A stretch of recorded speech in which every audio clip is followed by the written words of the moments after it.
After months of a stimulus stalemate, House Speaker Nancy Pelosi and Senate Leader Chuck Schumer are now backing a smaller COVID relief package of $908 billion. That proposed plan has been called a step in the right direction, but Majority Leader Mitch McConnell is still not on board with that plan.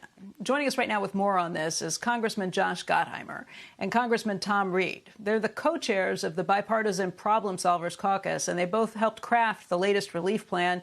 Gentlemen, it's good to see you both here. And I have to say, after so many months of back and forth and more than 250 days since Congress has acted to do anything in terms of relief, I have to say I'm a little jaded at this point, and I don't necessarily believe that anything is getting done.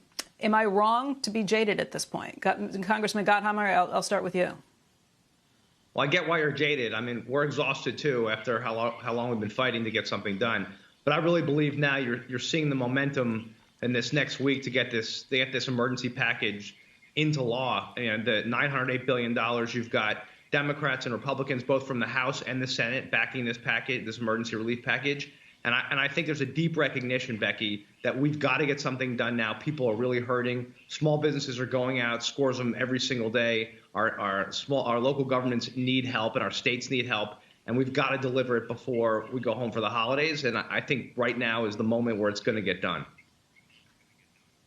Congressman Reed, if something is going to get done, Mitch McConnell has to agree to take it to a vote on the Senate floor. What's the biggest difference between the plan that you all are backing, this $908 billion plan, and the $500 billion plan that Senator McConnell has already had passed in the Senate?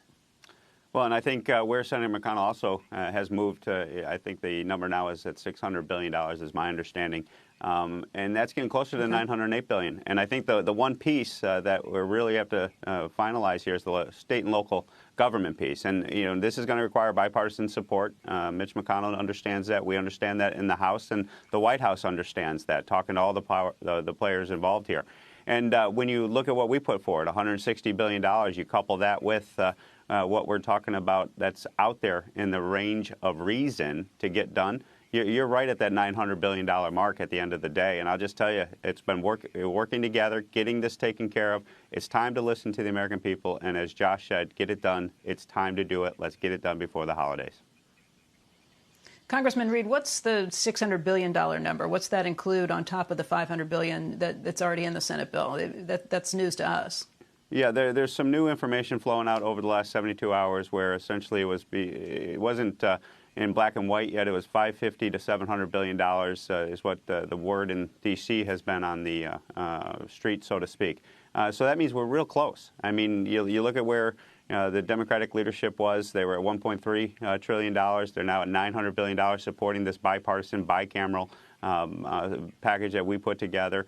Now you're seeing the movement in the Senate, and you see the White House in a position to potentially sign a package. They recognize we have to get this done as COVID surges, as people continue to suffer, businesses running out of the lifelines. And the bottom line is this is right in the range of reasons. It's not a perfect bill, but it is a compromise bill that can bring people together. That's what we demonstrated with the 9 senators and the 50 members of the Problem Solvers Caucus when we stood there together and rolled it out, said this is where we can find common ground. But, Congressman Reed, is the $600 billion that you think McConnell has agreed to in principle or in theory, is that the same as does it match up with the money in the $908 billion? Because, the devil in the details has been the real disruptive force here. I guess the point I'm trying to stress is people are moving. People are moving on both sides. People have moved from the range of unreasonable into the range of reason. And that's why I think we were so critical in the Problem Solvers Caucus and with the bipartisan Senate group where we rolled this out together. Now people are actually looking at the numbers. The numbers are reasonable. They're based on what the American people and American businesses need today. And that's where this package is so important. And it's bringing people to that common ground area. And that's where you find that's how the sausage is made in Washington, D.C. Shepard Smith here. Thanks for watching CNBC on YouTube.